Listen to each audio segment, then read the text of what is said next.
গুরু মহারাজের নির্দেশ অনুযায়ী এই পরম্পরা ধারায় যে আমাদের শিক্ষা গৌরীয় ধারায় আমরা যদি শুদ্ধভাবে জপ করি তখনই আমাদের এই সমালোচনাগুলি সুযোগ পাবে না।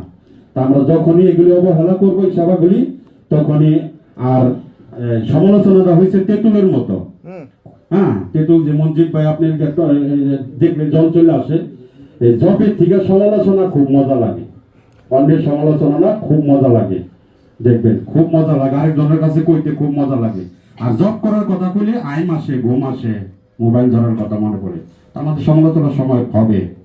আমি এর আগে এক মাতা জিরে বলছি নানান দুঃখে জর্জরিত, আমি বলছি জব হয় না, জব হইলে দুঃখ আসবে না আর অন্যের কথা তখন এই শরীরে লাগবে না, অন্যের খারাপ করলে ওটা লাগবে না, সুস্থ হয়ে যাবে, যাজ্ঞা বলছে বলুকা। আর যখনই শুদ্ধ জব হবে না ওই কথাগুলি তার গায়ের মধ্যে কাটা লাগে। যেমন আমি গরুজ ভাইদের কাছে